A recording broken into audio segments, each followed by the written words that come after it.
দুপুরবেলা সবাই মিলে বসে গল্প করা আর একটু আচার খাওয়া, তাহলে তো কোনো কথাই নয়। কী যে ভালো লাগে। আর সেটা যদি হয় নিজেদের গাছের আম, তাহলে তো আরও ভালো। এই দেখুন, গাছে প্রচুর আম হয়েছে। আর এই সময় যদি আচার না করা হয় তাহলে আর আচার বানানোর হবে না। সেই জন্য যারা আচার করবেন এই সময় করে নিতে হবে। এই সময় অনেক সস্তাও হয়, আর সারা বছর কিন্তু রাখা যায় এই আচার করে। এখন আমের সিজন, আম কিনে আচার বানিয়ে নেওয়াটাই ভালো, তাহলে সারা বছর আমরা আচার খেতে পারবো। যখন আম পাবো না, সেই অফ সময় কিন্তু এই আচারটাই আমাদের খুব কাজে লাগবে। যারা আমার মতন আমের আচার খেতে ভালোবাসেন, তাদের জন্য তো জিভে জল এসে যাবে। কাঁচা আম দিয়ে একটু নুন আর লঙ্কা মাখানো দারুণ লাগে। হ্যাঁ, যাদের গাছ নেই আম গাছ, তারা কি করবে? তারা মার্কেট থেকে কিনে আনবে। আমি দেরি করলাম না, মার্কেট থেকে আম কিনে এনেছি, কারণ এই সময় অনেকটা সস্তায় পাওয়া যায়। আর এই আমগুলো অনেকটা বড় বড়, কিন্তু এখনও সেইভাবে আটি কচি আছে। এটা ধুয়ে জল ঝরিয়ে নিই।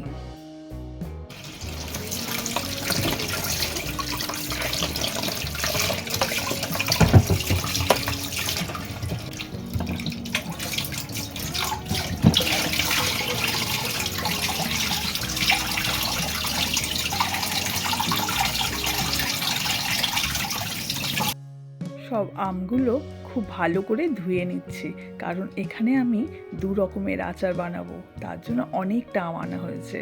আর একটা বাটি করে জল নিয়ে নিয়েছি, আর তাতে একটু নুন দিয়ে দিয়েছি।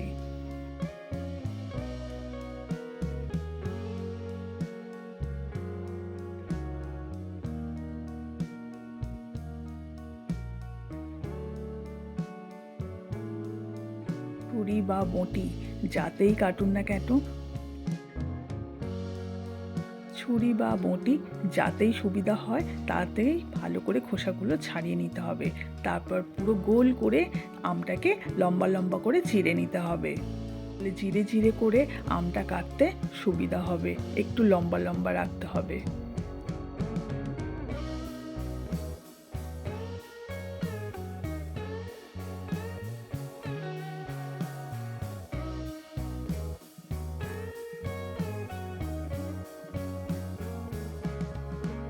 যে এরকম আমি লম্বা লম্বা করে কেটে নিয়েছি, একটু পাতলা।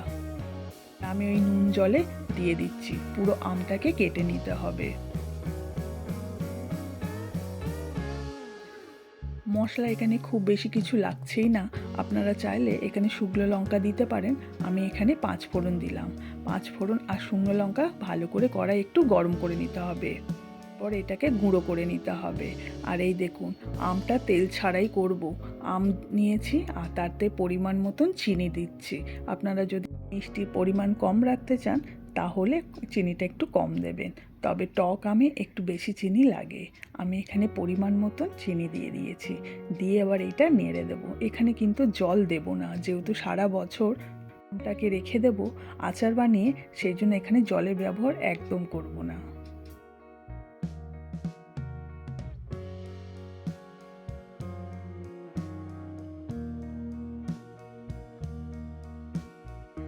এখানে গ্যাসে বসিয়ে দিয়েছি, আর দেখবেন ধীরে ধীরে কেমন জল বেরোবে। জল কিন্তু দিতেই লাগবে না।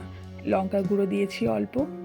আমটার মধ্যে একটু টক ঝাল মিষ্টি সব যেন পায়, সেই জন্য অল্প একটু লঙ্কা গুঁড়ো দিয়েছি, একটু নুন দিয়েছি, আর অল্প একটু হলুদ দিয়েছি। এতে কিন্তু দারুণ কালার আসবে। সবগুলো এবার নেড়ে দিচ্ছি ভালো করে। ধীরে ধীরে দেখবেন জল ছেড়ে দেবে। এখানে কিন্তু অনেকটা ফোটাতে হবে। যখন ফুটে ফুটে একদম অল্প হয়ে আসবে, মানে জল একদম থাকবে না বললেই চলে, তারপর এটা বন্ধ করতে হবে একটু মশলা দিয়ে। এই দেখুন কত জল বেরিয়েছে। দেখুন আস্তে আস্তে জলটা কিন্তু মরে গিয়েছে। আস্তে আস্তে এটাকে নেড়ে দিতে হবে যাতে গলে না যায়। সাবধানে আমটাকে নাড়তে হবে। এই দেখুন, ধীরে ধীরে আর একটু জলটা শুকনো করব, তাহলেই আমাদের আচারটা রেডি হয়ে যাবে। অনেকেই আচার বানানোর সময় একটু ভিনিগার দেয় যাতে আচারটা সারা বছর ভালো থাকে। আমি এখানে ভিনিগার দিলাম না, আমি যে মশলাটা করে রেখেছিলাম পাঁচফোড়নটাকে গুঁড়ো করে অল্প একটু দিয়ে দিলাম, এতে স্মেলটা দারুণ আসবে। মনে হচ্ছে যেন কালার দিয়েছি, কত সুন্দর কালারটা লাগছে, আর জিভে তো জল এসে গিয়েছে। আপনারা দেখছেন, আপনাদের কেমন লাগছে কমেন্ট করতে কিন্তু একদম ভুলবেন না। কম বেশি সবাই এটা বানিয়ে বাড়িতে রেখে দিন, তাহলে কিন্তু আপনাদের যখন একটু আচার খাওয়ার ইচ্ছা হবে তখন কিন্তু একটু বার করে খেতে পারেন। অল্প পরিমাণেও করে রাখতে পারেন, কারণ এই সময় আমটা পাওয়া যাচ্ছে। আর দেরি করবেন না, আমের আচার বানিয়ে ফেলুন। অনেক সময় হয় কি, রান্না করলাম আর চাটনি করতে ইচ্ছাই করছে না, তখন কিন্তু এই আচার দিয়েও ভাত খাওয়া যায়। পাতে টা যখন বানাচ্ছি তখন কিন্তু বিকাল হয়ে গিয়েছে। দেখুন আচারটা আমার রেডি হয়ে গিয়েছে, টক ঝাল মিষ্টি আমের আচার।